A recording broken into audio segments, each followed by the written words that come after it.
Welcome, all of you fellow Arcanists out there, to the Frith Guild podcast, where we explore the amazing world full of mystical creatures and their partners. My name is Eric, and I'll be your guide along this journey through pirate-infested waters. So you better strap on your swords and get ready to defend the seas from evildoers. I'll be talking all things mystical creatures and swashbuckling tales throughout this series. If you have not caught up to the chapters being discussed today, I urge you to hit the pause button to read to catch up. I will be here when you get back. I'll be avoiding spoilers throughout the reading and encourage everyone to send me your thoughts and comments on the chapters and your favorite moments and creatures within. Alas, it is now time to set sail and begin our voyage across the seas. Alright, starting back in Chapter 10 as a recap here. Chapter 10 ended with Volk, Ilya, and Zaxis getting ready to start their challenge to prove their worth to get into the Frith Guild. All they have to do is find a glow-in-the-dark moth in the woods at night. Shouldn't be that difficult. For those that are scared of bugs, sorry, this guild is not for you then. Alright, going over the chapter 11 through 15 summary. Starting in chapter 11, and we're off to get ourselves a star moth. This should be easy as they glow in the dark, and we are just outside the forest. Ilya went full beast mode and climbed a tree to get a better look, scattered out. She says that there are hundreds in a clearing not too far into the woods. Alright, let's go catch a bug. What they don't realize is that the thing that makes this forest special is that all of the bugs glow in the dark. With some pure luck for Ilya, Nikolin happens to accidentally snort a moth into his face, and Ilya is all set. Just need Volk to find one.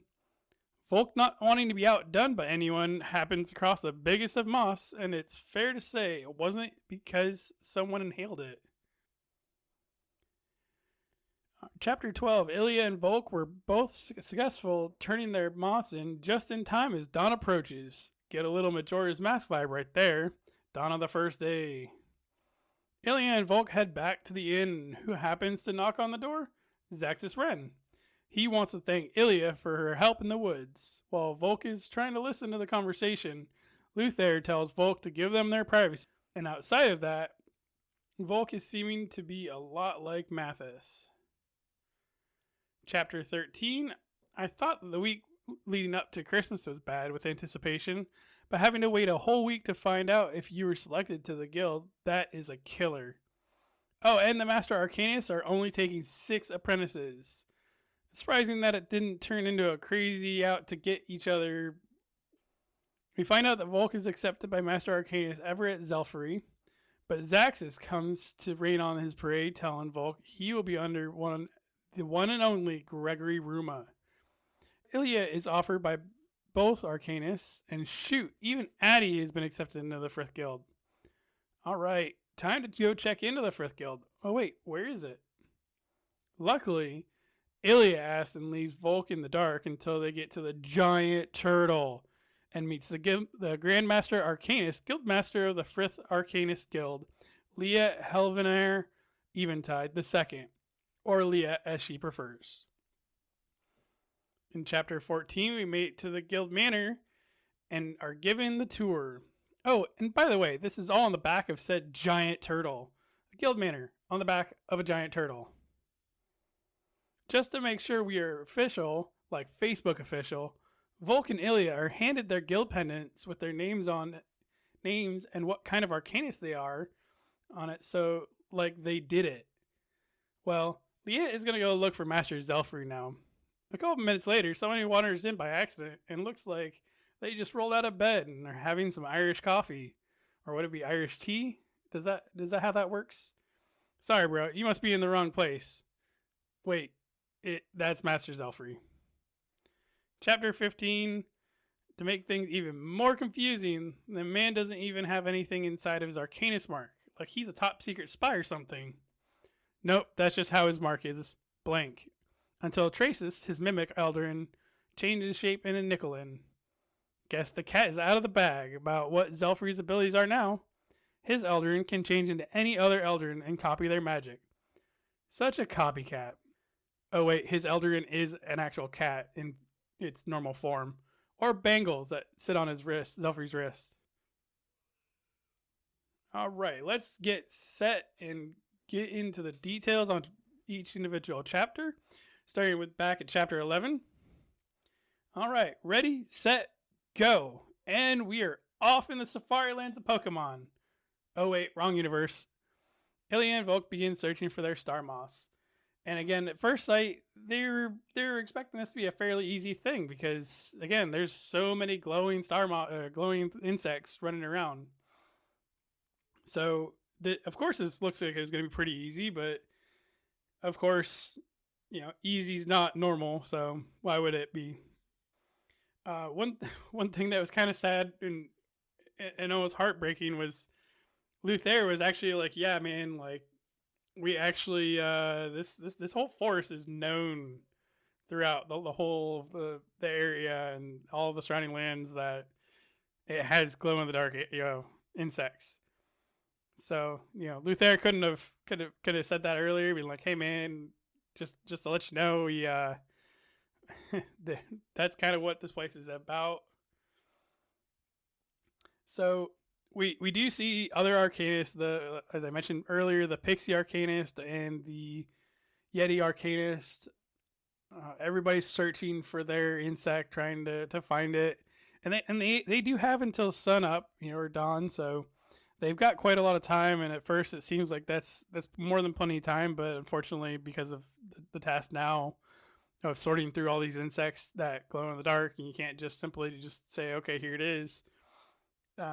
There's quite a few Arcanists that are working together to find one themselves, or together, just like Volk and Ilia.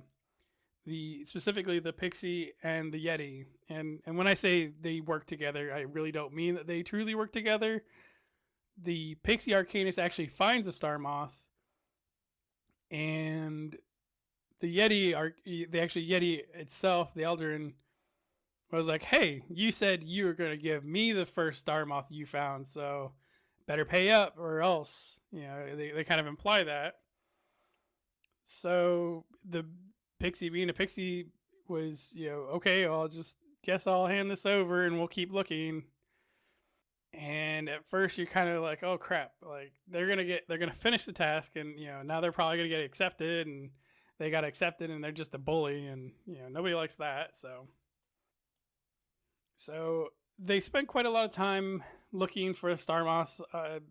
Nicholin actually happened to accidentally inhale a star moth pretty early on, and it really disheartens Volk, and he's excited for Ilia nonetheless.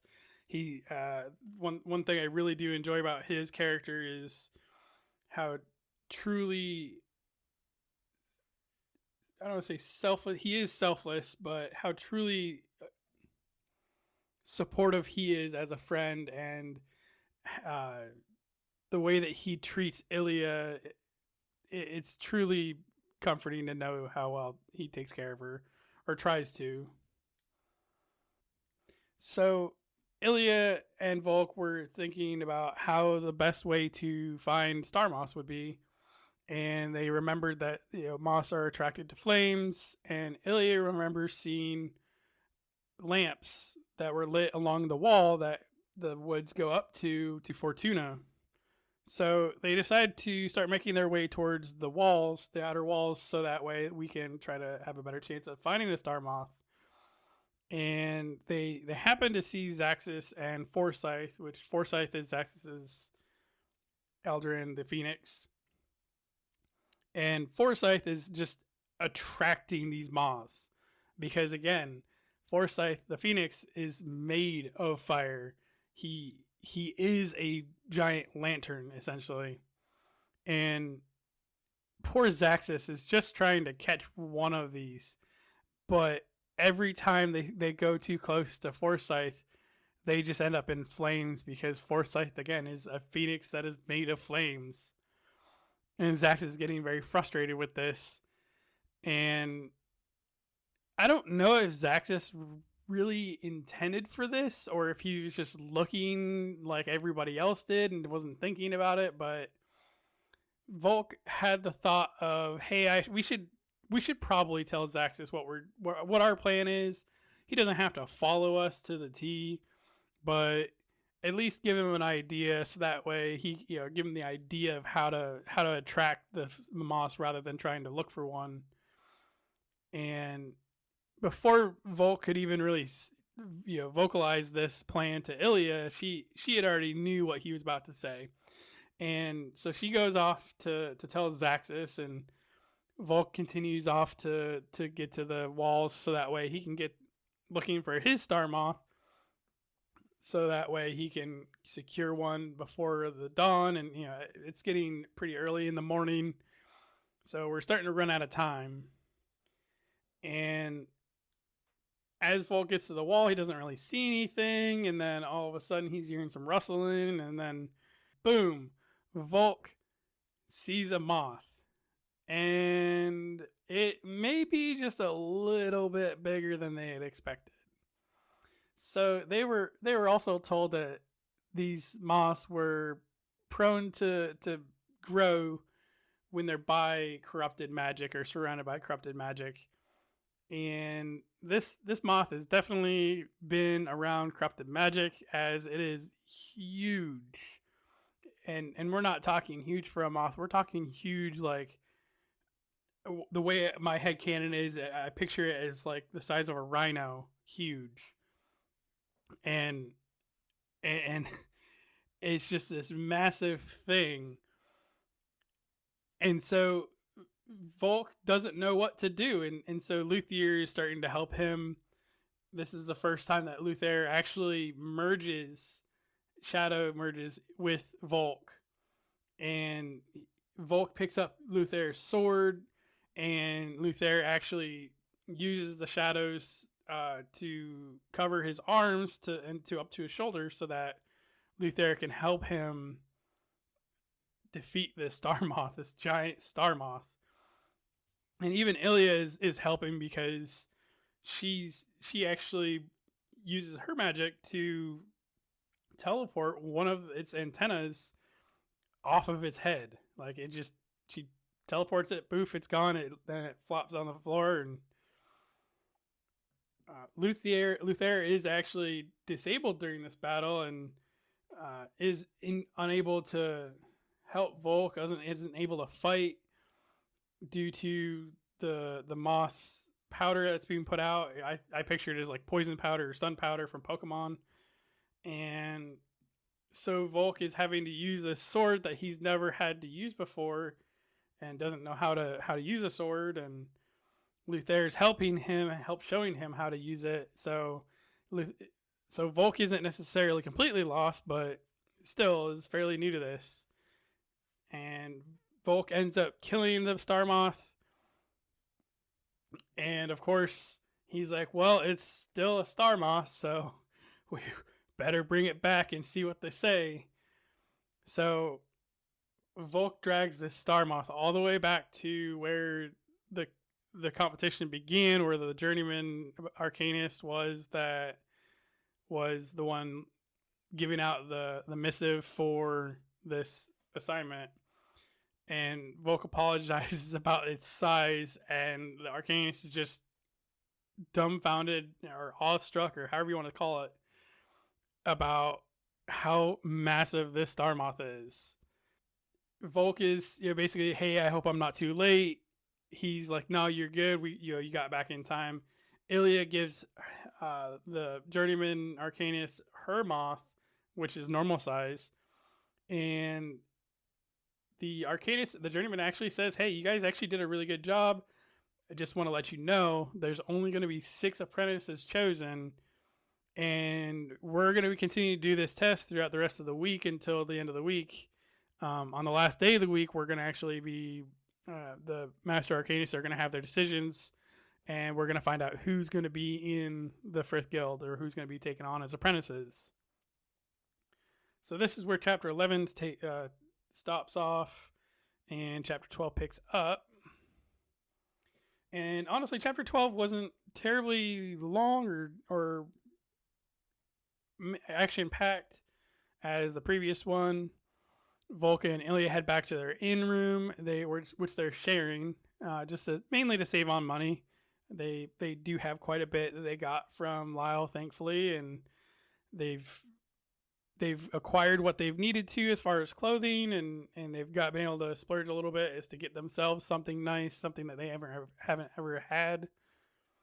And so they're just conserving their money so that way they can go longer and sharing a room together. But again, they're brother and sister essentially. This isn't unnormal for them or unusual for them.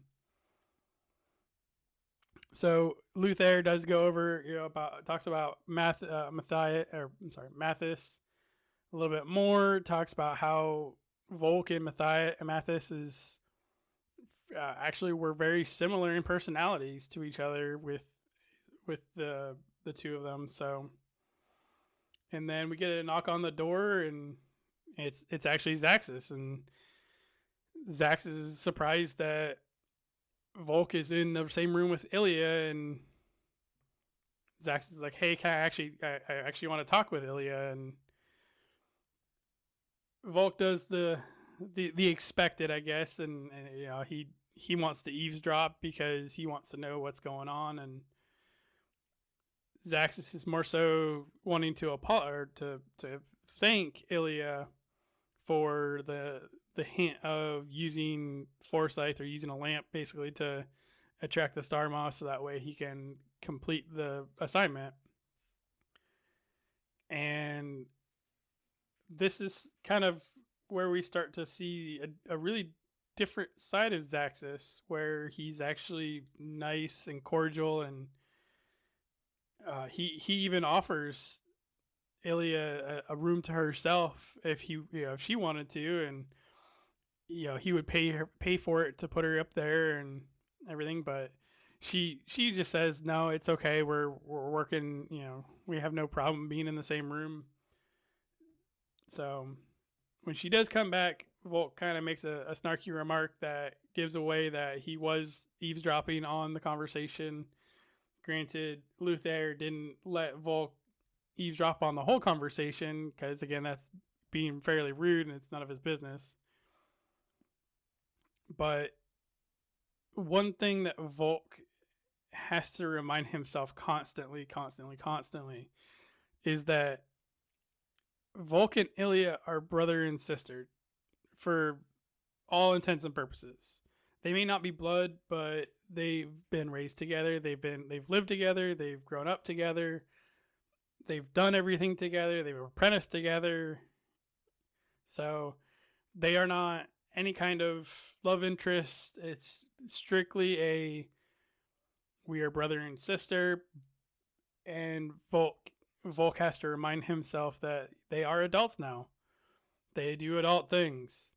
They have adult abilities. So he needs to start treating her like an adult and to start giving her her space and her privacy.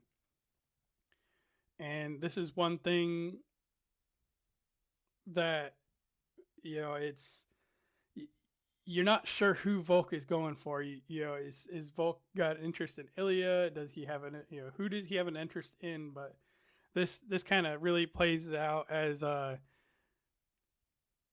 Ilya and Volk are brother and sister, and no matter how they act towards each other, how they care about each other, that is strictly a brother and sister relationship.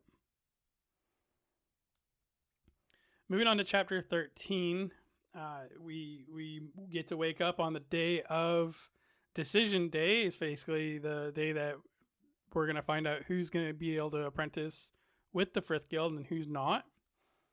Volk ends up waking up earlier than Ilya, and instead of waking her up and saying, let's go check this out, he says, screw it, I'm gonna go get my letter and find out what's going on. I can't wait for her to wake up. I don't want to wake her up. He goes down to the guild hall. I kind of had a thought of when he was walking down there and thinking that, man, he didn't even look at any other guilds. And I know this is the guild that he wants. This is the guild that he wanted to be in. He doesn't want to be in any other guild, but he also understands that he's going to have to be in a guild. but he never applied. He never applied to his quote unquote safety school. So all of his eggs are in this one basket, and we're gonna have to find out if it pans out. And so he finally gets to the guild hall, and they get his letter, and he reads it, and he's offered an apprenticeship with the Frith Guild. And he actually finds out that Everett Zelfrey has accepted him as the master. And I couldn't think about anything else other than when getting your letter from a college and having the nerves to you're so nervous about wanting to open it because you don't know what it says. You don't know if it's going to tell you that unfortunately you're not accepted, but you also know that you could open it and it does say that you are accepted. So there's that, like, you almost want somebody else to open it just so that you can know whether or not you've been accepted or not and don't have to go through the nerves of looking at it. So again, Volk is accepted. He is accepted by Master Zelfrey. And Volk's actually about to leave, and Zaxxas shows up to get his letter. And Zaxxas is actually accepted by none other than Gregory Ruma. Because why not? Why wouldn't Zaxxas get the best Master Arcanist to mentor under? Like, just because Volk doesn't have to have everything isn't difficult enough for Volk. And as Volk is there, Addie shows up to get her letter, and she says that she was accepted, but she doesn't say who she was accepted by. So Volk and Addie and Zaxxas all leave the guild hall.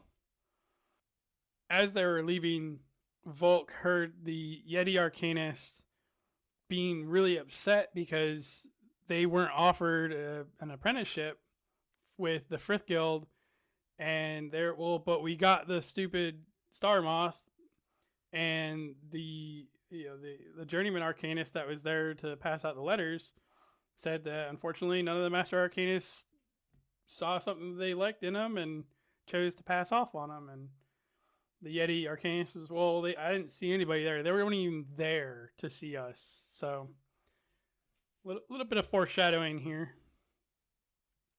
So they leave, and it starts to snow. That's kind of odd. People seem like they're they know exactly what's going on. Like it's another Tuesday, and except they don't get to see snow that often. But so they're trying to catch the snow with their tongues and do that. And they find out that Gregory Ruma is in fact going to be in the Fortuna, and everybody's so excited and wanting to dash off to the docks to see him. And about this point, Ilya meets up with them and was so upset with Volk about Volk just getting his letter that she almost doesn't even mention to him about where the guild is. But she's better than that, and she'd already been to the guild hall and picked up her letter. She was actually accepted by both Gregory Ruma and Master Zelfrey.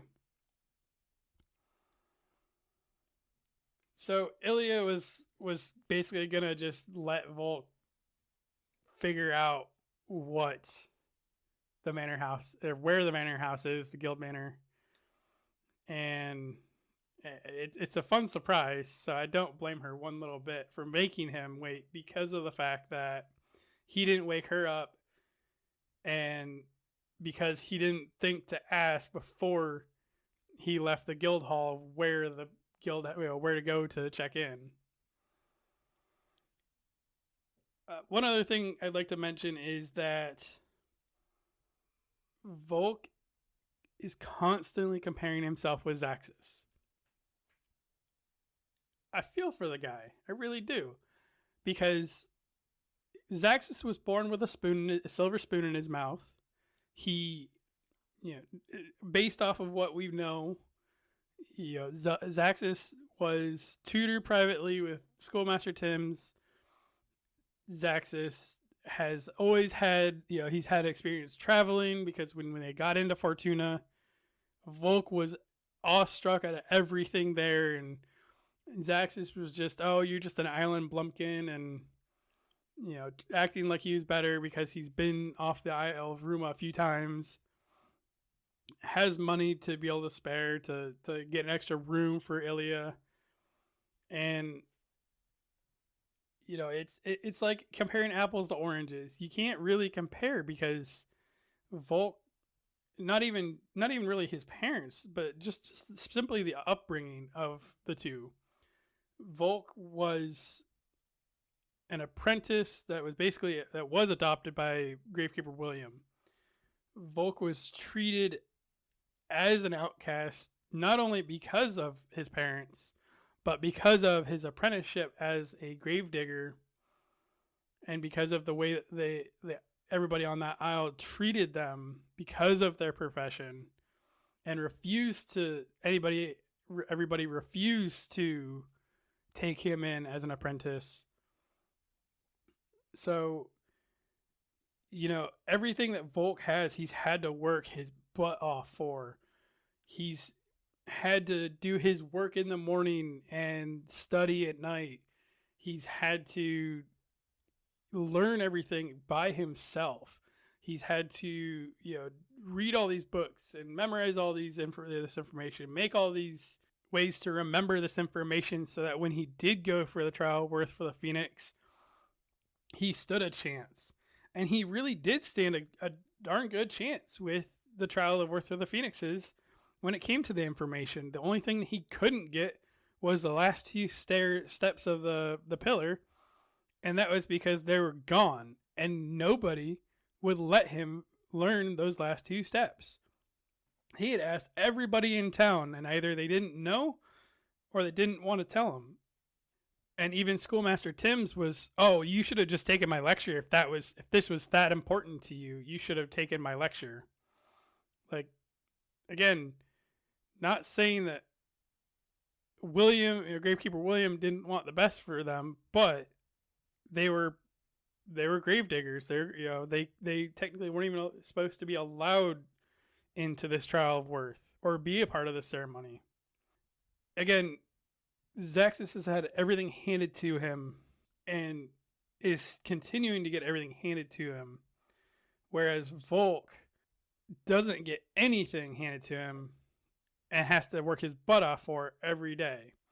So with Volk trying to compare himself to Zaxxas, and they're both working towards the same goal. They both want to be great arcanists that make their island proud. They're just going at it in two different directions. And that's not a problem. As long as they keep true and as long as they keep their nose to the grindstone and keep pushing, then great. All right, enough of that. So Ilya does explain where the guild house is, and they have to actually get there before sundown in order to accept their invitation. So they better get their move on, right? But where could this be? Where could this guild house be? Because as far as they're aware, the Frith Guild moves around quite a lot.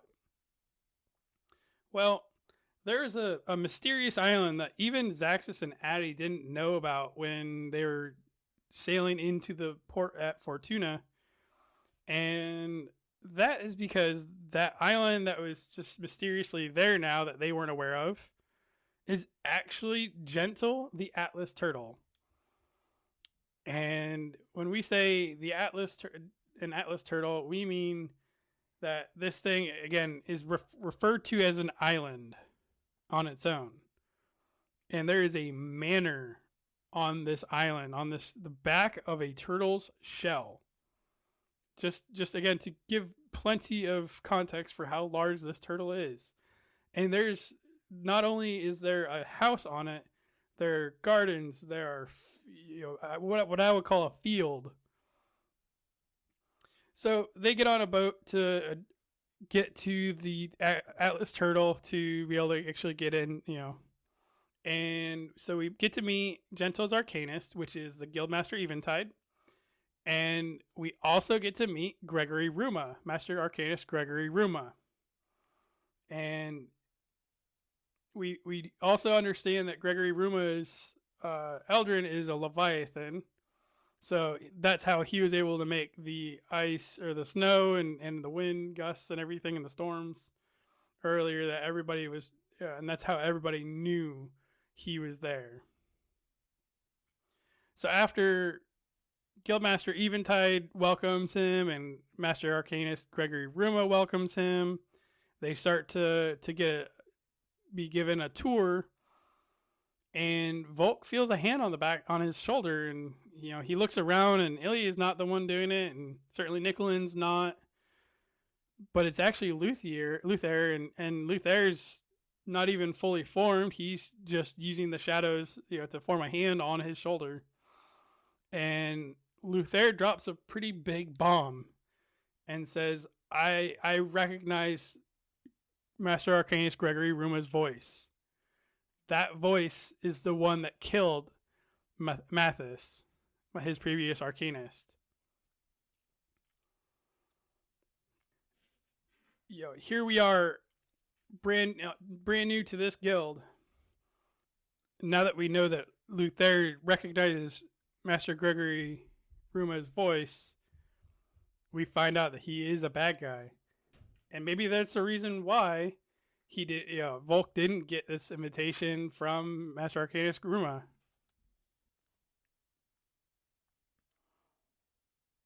And Volk is essentially like, look, before we can, really accuse Master Ruma of murder, we probably should get some evidence, but we need to talk about this later. This isn't necessarily the appropriate time because we're brand new here. So moving into chapter 14, we are on the back of Gentle, the giant Atlas turtle. The manor house sits on it, and everybody in the Frith Guild lives on the back of this giant turtle. Guildmaster Eventide is going to give us a tour of the Frith Guild Manor, and she gives us our pendants, which are bronze, and on the back of the pendants, it does tell us that what Arcanist they are. So Volk is Knightmare Arcanist, and that Ilya is the Rizzle Arcanist, and that they are apprentices. Each time they become a new class, then basically they get another medal or another pendant with their next rank. So journeyman, master, grandmaster, however. So Guildmaster Eventide showing them around the manor house, and the tour ends up into the map room. The map room is very unique in the sense that it is a giant map of the area around where the Frith Manor is. And one of the coolest parts of this map is that Gentle can actually feel somebody touching the map, and this is actually how Guildmaster Eventide keeps everybody on course, or at least keeps Gentle on course, because she can plot where she wants the guild to go, and Gentle will know where to go. And so she essentially puts in the autopilot and lets Gentle do the work and move to where we need to go. It's also stated that she can zoom in and zoom out on the map, so that way she can have a bigger picture or smaller picture, however she needs to. And so she's done showing them the map, and she says that she's going to go look for Master Zelfrey, so that she can introduce them, and that that way they know who, or at least Volk knows who his master is. So a few minutes after she leaves, somebody stumbles into the map room with them, and this is one of those kind of awkward situations because the person that stumbles in there doesn't look like they belong. They have dark rings under their eyes. They look very unkempt. Their button-up shirt is not buttoned correctly and haphazardly. So this gentleman is pouring something out of a flask, so we can assume it's liquor or whiskey or some kind of alcohol, into his cup of tea.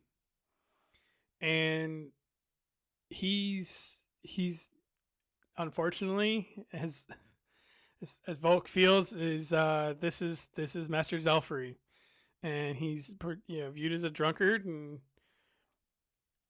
he, one of the most intriguing parts about Master Zelfrey and is not his lack of appearance or lack of caring for his appearance, is that his 7-pointed star is actually empty inside of it, and Volk has never seen a 7-pointed star that's empty, and I would assume this is a fairly rare thing, anyways.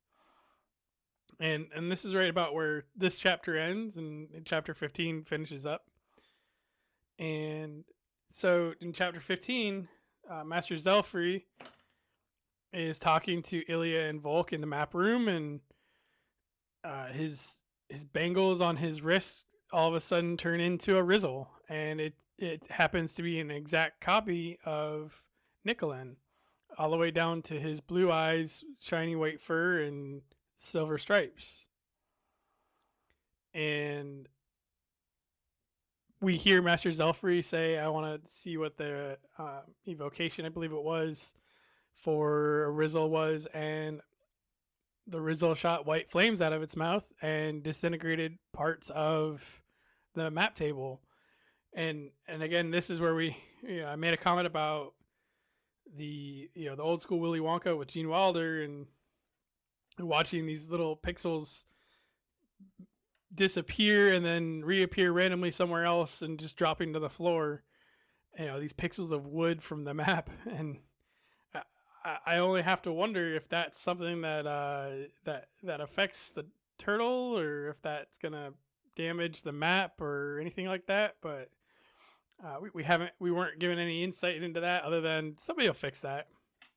So, and that's what Master Zelfrey says.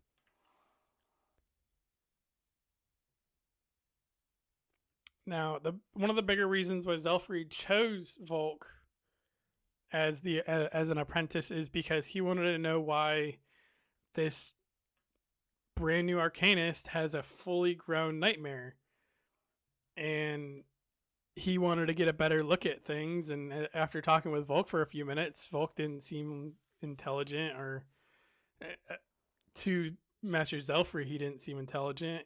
Volk really hadn't had a chance to speak. Master Zelfrey starts talking about the mimic, and how Volk's never seen a mimic, or he's basically like, oh, this boy's not intelligent, so I need to go let the guildmaster know that I made a mistake. And Volk starts rattling off facts about mimics, and explains essentially what a mimic is down to a T. And that kind of convinces Master Zelfrey that, okay, maybe he is worth keeping around. And Master Zelfrey is walking them basically to show them where their dorms are, or where they're going to be sleeping, the rooms they're going to be sleeping in, on the 3rd floor of the guild manor. And they happen to run into Master Ruma, and Volk kind of gets a chance to say that he's from that isle, and Master Ruma basically says, hey, keep your friendships intact as best as you can. So, not really getting the whole murder vibe from him. Essentially, when they get up to the top, Master Zelfrey is explaining to Ilya where her room is. He explains to Volk where his room is. And he also tells Volk that because he's second bonded, he's going to have to work twice as hard as everybody else to be able to keep up because of that second bonding. And this is going to play a huge role in the rest of the series because of the second bonding. So Volk retires to his room. He knows that there's a lot of people that are out partying, and especially more so mingling, getting to know one another, having 6 new apprentices in a massive manner with all these other Arcanists. Want to at least get to know each other, get a feel for everybody else and who you're gonna be working with, and basically who your new brothers and sisters are, because that's essentially what you're gonna be to this guild. Luthair is convinced, absolutely, 100%, unequivocally, that Ruma is the one that killed Mathis. And this is Luthair talks to Volk once they're in their rooms, and they don't really want to be social because Volk's been waiting all day to have this conversation with Luthair. So Luthair is basically believes it to his core that Ruma is the one who killed Mathis. It makes sense because of the ice storm that came in and basically stopped the ships from being able to leave, and why Mathis would have died, because Mathis was such a great swordsman. Volk basically has to tell Luthair, hey, before we go accusing Master Ruma, this guy that's been around for centuries, who founded an island, that, hey, look, we think you killed his previous Arcanist. They need to find proof. So now that Volk has convinced Luthair about finding proof, Ilya happens to just sneak into Volk's room by climbing along the lattice outside the manor house, because apparently it's against the rules for guys to be in the female section, females to be in the guys section. And so she just climbs the lattice and climbs into his room. And she was talking about how she's excited to be training under Master Ruma in the morning. And Volk doesn't really look that excited. And she kind of draws the conclusion that not Volk and Ilya got the same letter, essentially, that only Master Zelfrey was the one that offered the invitation to Volk and not Master Ruma. But Master Ruma and Master Zelfrey extended an invitation to Ilya. And this is where you can see Volk's character quite a lot, is that he actually says, hey, look, I understand you want to be trained under the better of the two. Please train under Master Ruma, and I'll train under Master Zelfrey. And she actually decides that she's going to train under Master Zelfrey as well. I think that this is a great show of his character, because he's not going to be jealous. He's not going to be openly jealous. He may be envious, but he's also not going to get his sister, essentially. He's not going to try to drag her down with him just because he wasn't invited to the same apprentice or the same master. And this is kind of where we leave off on chapter 15. And so now we're going to move into our bestiary section of this podcast. So the two mystical creatures that we're going to talk about today are the Atlas Turtle and Leviathans. The Atlas Turtle is Guildmaster Eventide's Eldrin, and Leviathan is Master Ruma's Eldrin. Master Ruma's Eldrin's name is Decemius, and Guildmaster Eventide's Eldrin's name is Gentle, as I've said before. So we're going to talk about Atlas Turtles, and their evocation is barriers, so they can create a barrier or ward around themselves to protect them. And this is something that Guildmaster Eventide shows later on in the series. Again, we're not going to get too far into that, but we do see some of that showing later on. The Atlas Turtles are able to, their Arcanists are able to manipulate ocean currents, and this is going to allow Gentle to be able to move faster in the ocean. And if there's a battle in the ocean, that Guildmaster Eventide can actually change the currents of the ocean to help her out however she needs it. This is one of the few mystical creatures that we actually don't know what the augmentation is, so if we do ever find out, we'll make mention of it. And then we're going to look at the Leviathans, and these Leviathans, their evocation are storms, and they basically can control wind, lightning, and ice.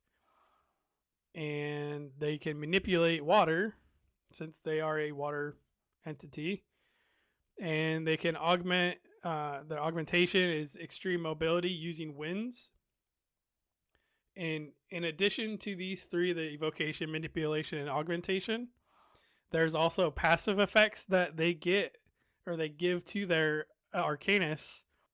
One of these passive, or a couple of these passive effects are water breathing and resistance to cold. This is a new layer of things that can be, passed down, and again, is shown throughout the series, and we'll cover those specific mystical creatures once we get there.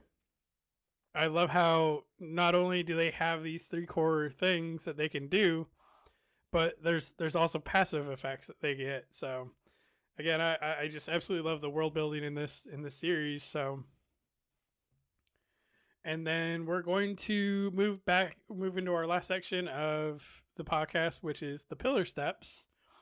Again, these are not in complete order. We're just going off of what has already been discussed or revealed up to this point in the book. Once we get kind of through all the ones that are mentioned, then we'll go from there. But we do still have 3 more that we can go over this week. We have step 37, which is actually the first question that Volk gets asked outside of who is the 6th tax collector of the Isle of Rumor, or whichever the question was. Schoolmaster Times asked him what step 37 is, and that was his answer was correct. It was compassion. Without it, we make the world a crueler place. The next step we're going to talk about is step 80, which again is second step that Schoolmaster Timms asked Volk. And step 80 is bravery. Without it, we cannot act in the name of fear. And then lastly is step 111, which is actually the third step that he was asked for. And step 111 is mercy. Without it, we cannot help others find redemption. So there are 3 more steps. And obviously, now that I'm talking about step 111, means that I only know step 112. And then we've been given a few of the other steps, but they've not said what step number. So I don't want to put them in the wrong spot. So we'll just keep those as unknown for now. And again, in the next episode, if we aren't given any new steps to go over, we'll talk about those unknown step numbers and their descriptions. All right. Well, I want to thank you for listening, and you can find these podcasts on Google Podcasts, iTunes, Spotify, pretty much anywhere you get podcasts. My Facebook group, I have a Facebook page for the Frith Guild podcast, and you can get in touch with me on that Facebook page, either comment or message, however you want it to. And I want to give you a huge shout out to the Frith Chronicles wiki. And I would strongly suggest you to go check them out. It's a great resource for looking up things in this series. As far as, they've got quite a lot of pictures of these mystical creatures. If you're not like me, or I'm sorry, if you're like me, where I sometimes have a hard time picturing things, these do give pictures to some of these mystical creatures, so that you get a better idea of what they look like. And my headcanon's really odd, so. I do also want to ask you to leave a review and comment for me, please. It'll really help the channel, and also spread the word to anybody else that may enjoy the Frith Guild Chronicles. And thank you for listening, and we'll talk to you next week.